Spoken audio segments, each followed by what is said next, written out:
An anthology about the bad, the short-lived, and the forgotten shows and events in television history. This is It Was a Thing on TV. Punisher! Control! Tell me before I change my mind! I give you Super Train.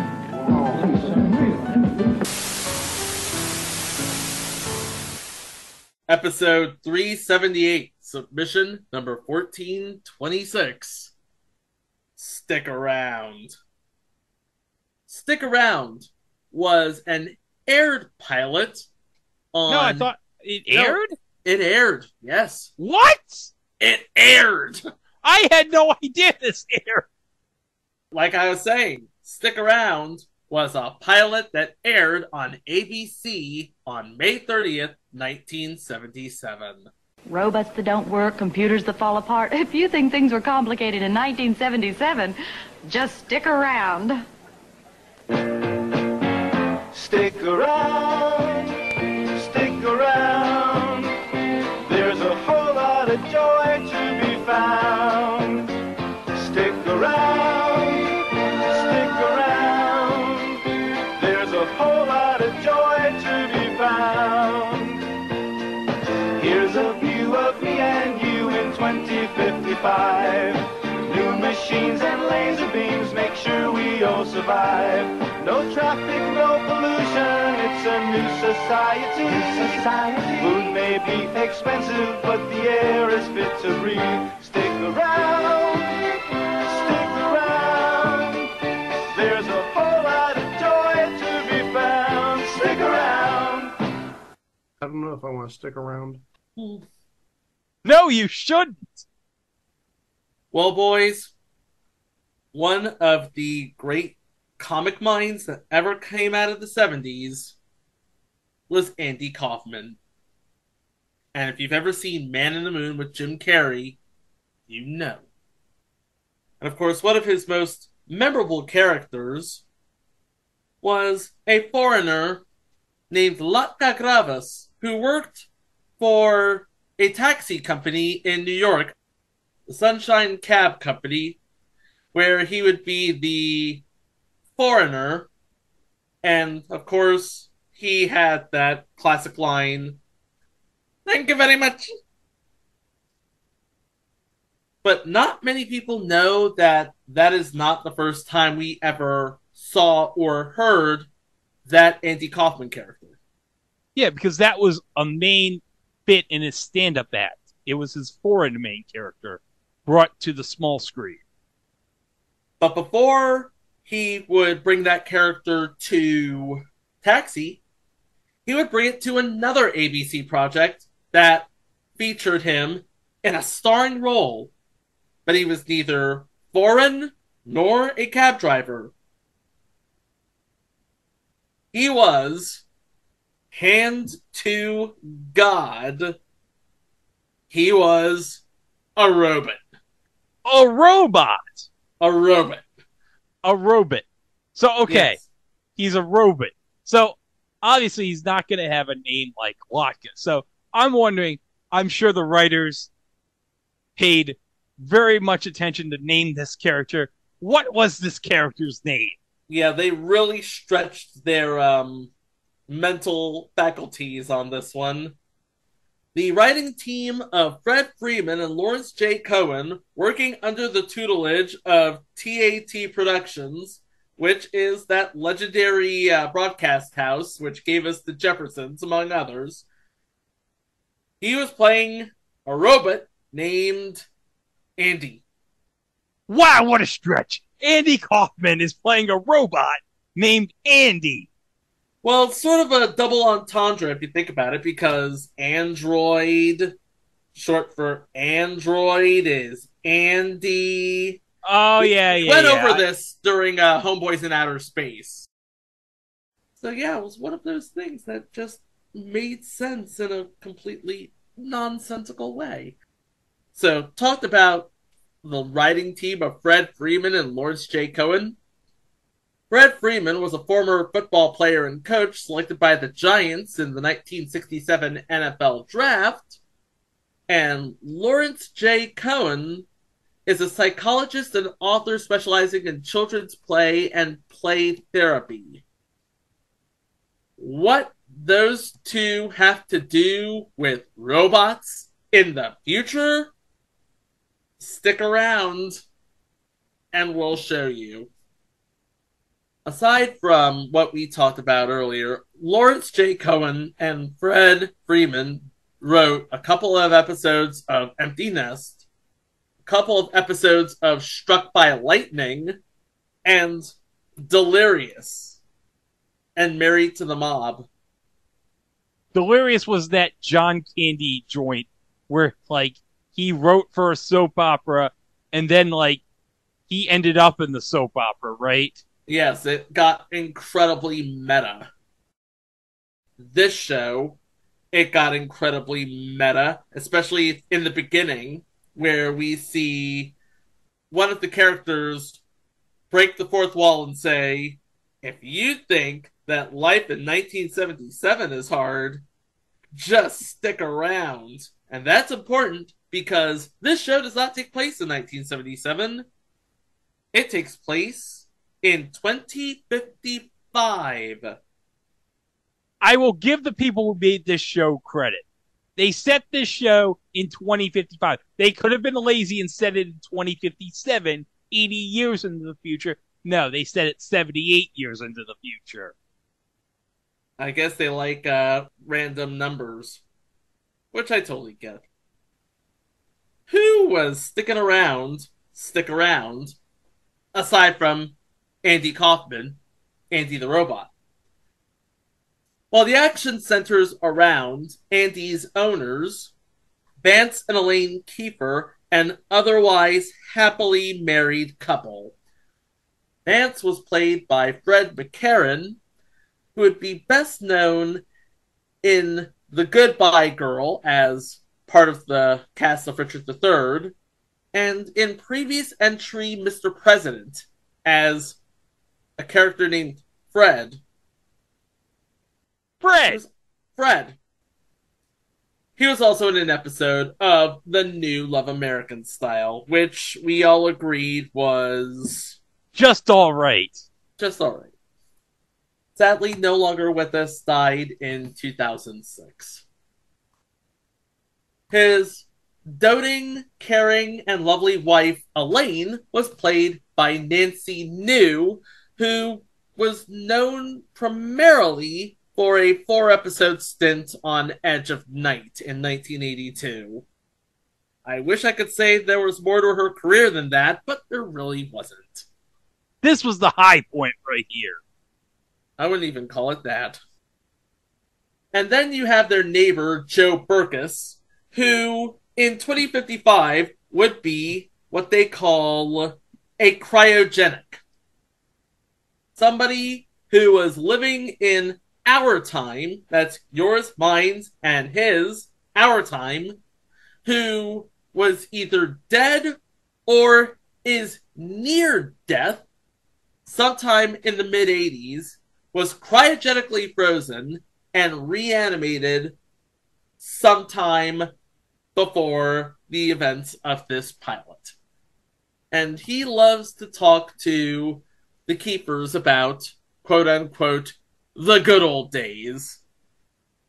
He was played by Cliff Norton, who was a reporter in It's a Mad, Mad, Mad, Mad World, if you remember that.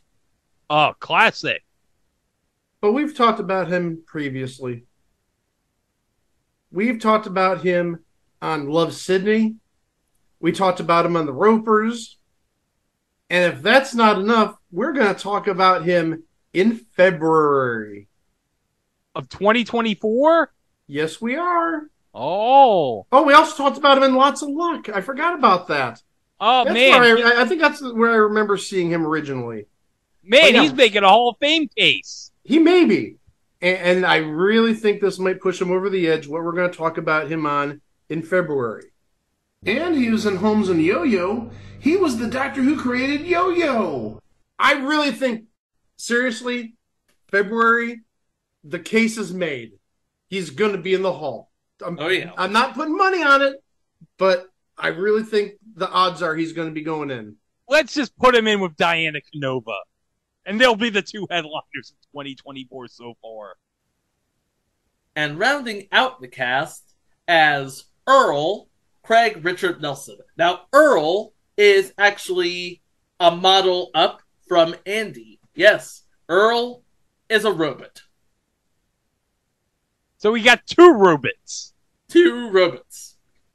And Craig Richard Nelson, not to be confused with Craig T. Nelson, was that guy from That Thing.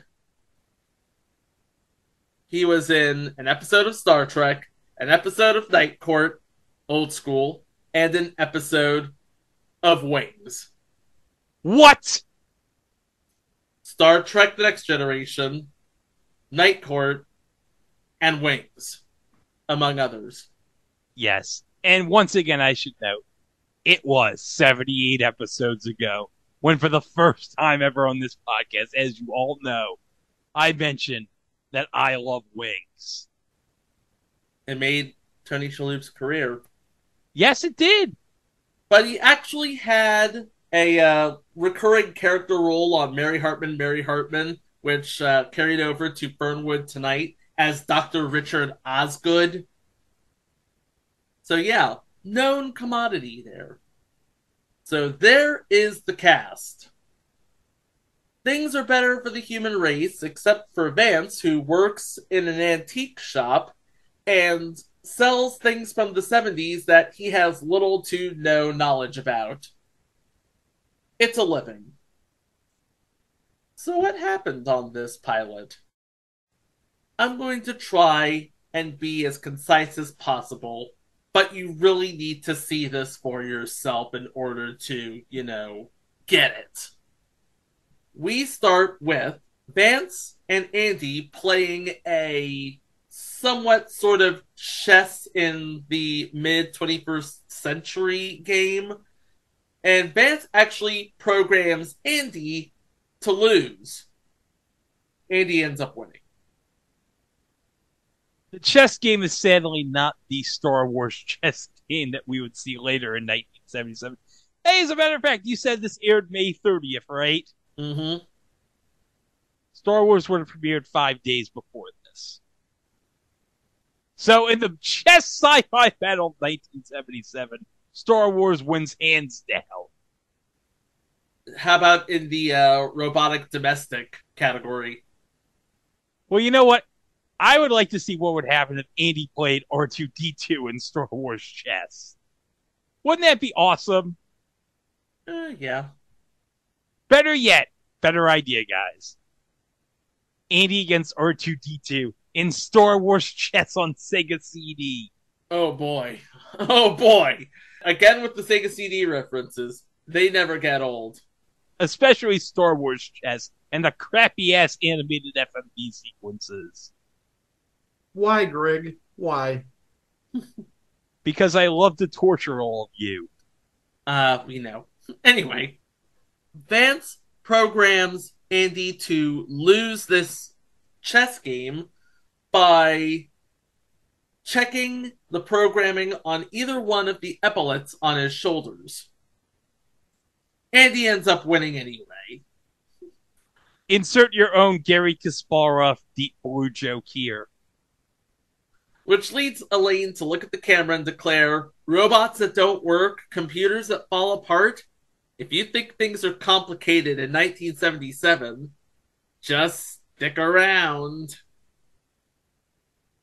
So we cut into Vance at his antique shop full of things from the 1970s. Everything from a space heater to a toilet that doubles as a shrubbery, apparently.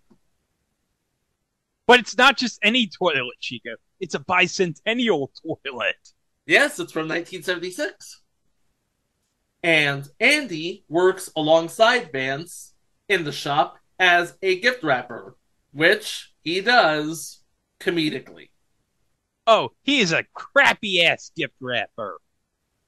A request to gift wrap a toaster results in both wrapping paper and yards of tape that barely cover the merchandise. So in comes this customer who says that he was a cryogenic. He was frozen in the mid 80s and brought out of cryogenic hibernation a couple of months ago, actually. And he recognizes that what Vance calls a lamp is actually a radiator slash space heater. And speaking of heaters, he opens his satchel, pulls out a 38 special, and asks Vance to assess it. And he says, oh, it's a 38. Yeah, this actually comes from the year 1938. And the cryogenic was like, no, this is a 38 because it shoots 38 millimeter bullets.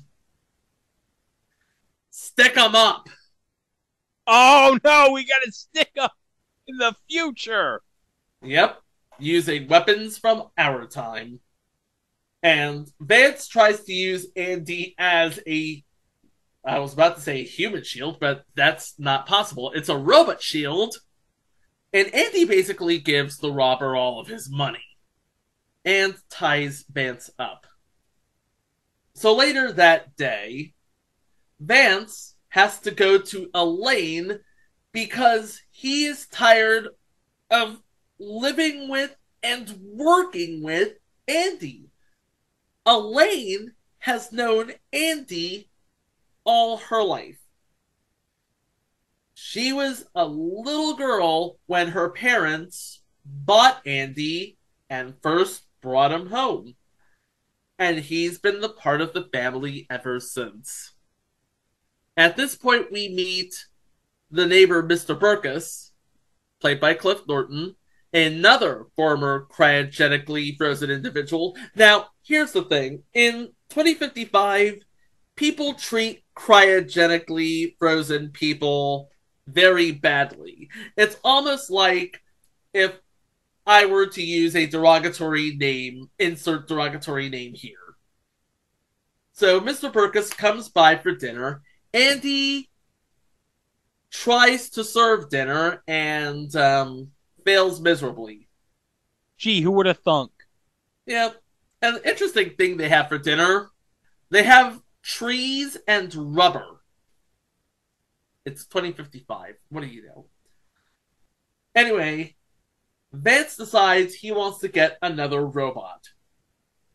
So he invests in a tall, strapping young thing by the name of Earl, who is superior to Andy in every single way.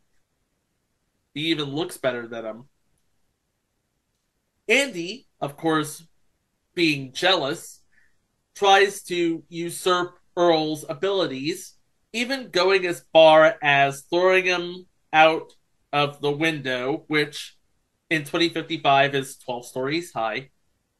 Think Jetsons, people. Think Jetsons. And while... oh, jeez. This is funny.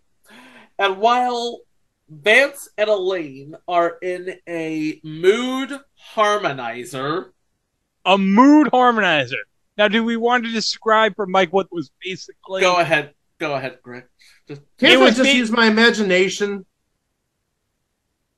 I've got an idea. You can fill me in, but I have an idea. What? Hold on. What's your idea, Mike? Something sexual. It's not exactly off the mark there, Mike, but there's more to it than that. Okay, give me details. The harmonizer is basically a giant ass toaster. Whoa. Whoa. Ass toaster? Yeah, they got really hot buns after a bit. Dum-dum.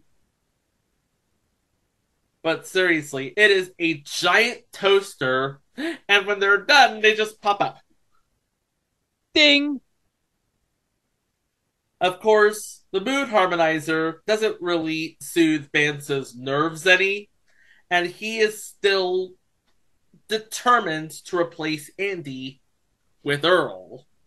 But Andy determines that if he doesn't live with Vance and Elaine, he doesn't want to live at all. And this is after Vance tries to sell Andy to a couple played by Jeffrey Kramer and Louise Williams. Jeffrey Kramer, of course, was in Jaws as Hendrix and a producer of 62 episodes of The Practice, believe it or not. But you probably remember him as the Lost Motorist on Clue. Okay, I just saw the ass toaster, or the mood harmonizer, whatever it's called. You're right, that's an ass toaster. It looks like a toaster. They're sitting in these, not really like, the slots that you put bread in. It's more for like a person size. It's a friggin' toaster. It's got the little levers and whatnot. What the heck? All right, time out. We mentioned Clue. Hey, Mike, do you know who else was in Clue? Martin Mull. Yes, besides Morton Mull. Tim Curry. Besides Tim Curry. Oh, gosh. Lloyd. A name's coming to mind, but I can't think of her. Eileen Brennan. I knew you were going to say that. No. Get your butt in the ass toaster and stay there and think about what you just did. Mike, it's been 40 years. It's time to get over your hatred of Eileen Brennan. Once Chico gets in the ass toaster, then I'll reconsider it. I didn't even mention who played the wife who wanted to buy Andy off the keepers because Andy planted one on her, like Candy Clark planted one on Bob Rooney back on Tuesday's episode. The wife, Lisa, is played by Louise Williams, who is credited as Liberty Williams. She will forever be known as Jaina of the Wonder Twins on Super Friends. Oh! But Andy doesn't really take kindly to being sold. So he goes downstairs to the energy reactor, clips himself to said energy reactor, and is prepared to end it all.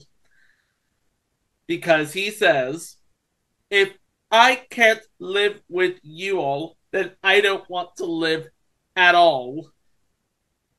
And he explains that in giving the robber all of the money in the antique shop from earlier, he was actually protecting Vance. He was saving his life.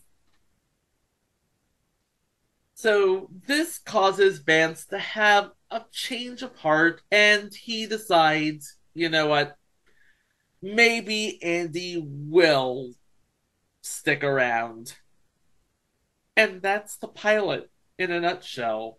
We tell you what happens to the pilot, but it's on YouTube. You can watch for yourself and make your own judgment. But yeah, it's as endearing as it is schlocky. It's one of those shows that you look at it and you just get a whole lot of future shock. I mean, this isn't exactly 20 seconds into the future. This is supposed to be 2055, but it's supposed to be like in a far distant future. Like Greg said earlier, 78 years and things look a lot different, but they feel a lot similar. And ABC decided to give this pilot a go because in the mid-1970s, Andy Kaufman, he was doing The Tonight Show, he was doing The Midnight Special, he was doing Saturday Night Live. He was actually a regular on Van Dyke and Company. Yes, that's on the list. And ABC wanted to capture this character and give him a platform for him to get into shenanigans. But this ain't it, Chief. No. After just skimming through this pilot, I think the big problem is, yeah, you got one episode out of it. What do you do for episode 2? Seriously, I think that's my problem with it. It's funny on the surface, but it's just I can't see what they do for future episodes. I don't know how you can really build off of it from what I've seen. We'll probably make a slice of life in 2055 and parallel it to how life is in 1977. Like what would happen if a cryogenic person was a victim of a hate crime or something. Still not buying it, but just my opinion. But yeah, stick around. It was released in May 30, 1977. Somebody recorded it. It went around on the bootleg trade until it found its way on YouTube, where it sits to this day. You can watch it, but I guarantee you will not enjoy it unless you have a pleasure enhancing device. Look, if I wanted a robot butler in 1977, I'll just stick with C3PO.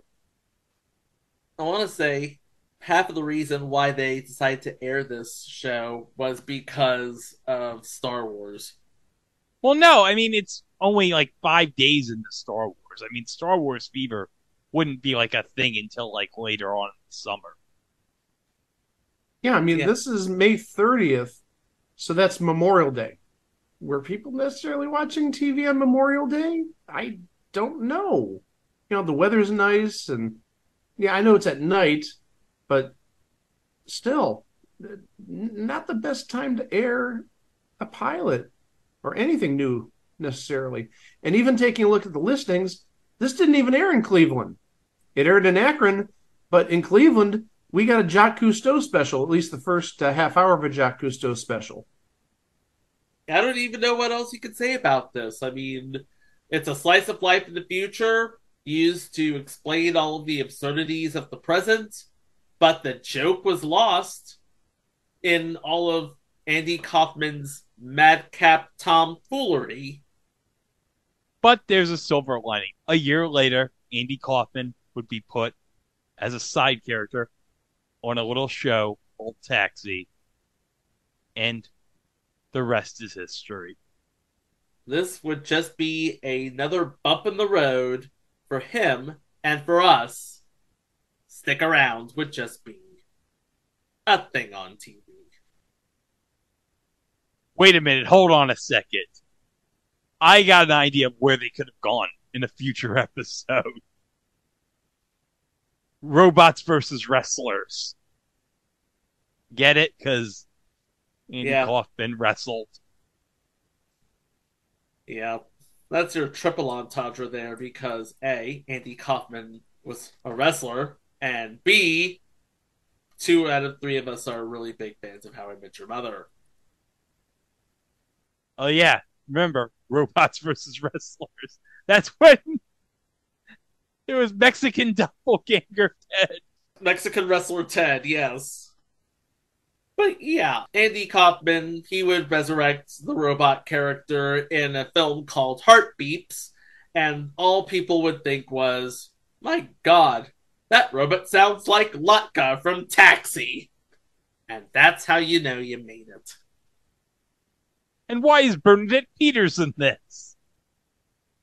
Why wouldn't she be in this? But there you go. We're not going to watch Heartbeeps, but you can listen to all of the heart that we put into all 377 previous episodes and all of the beeps as well on itwasathingontv.com. We have all of the episodes, all of our live watches, all of the mini-sodes, all of the instant reactions. In fact, Greg put one up last week, if I'm not mistaken. Over the weekend. We mentioned it on Tuesday. Yep. So take a listen to that. We are on all social media at It Was a Thing on TV, except for Facebook, which you can find us at It Was a Thing on TV podcast. And all of our episodes are available wherever fine podcasts can be streamed. Remember, like and subscribe, rate and review, 5 stars only because positive vibes only. And if you're listening to on YouTube, don't forget to smack the notification bell so you can stay up to date with all of the pilots we have for the remainder of this month. Like our next pilot, what happens when a race car driver suddenly develops extrasensory powers? What? And it's played by Leonard Nimoy against type. Now I'm intrigued. Well, if you're not intrigued, I guarantee you'll be baffled next time right here on It Was a Thing on TV. Thank you so much for listening. Please be kind to each other, and we will see you for the next one. Wow! Thank you very much. Thank you very much.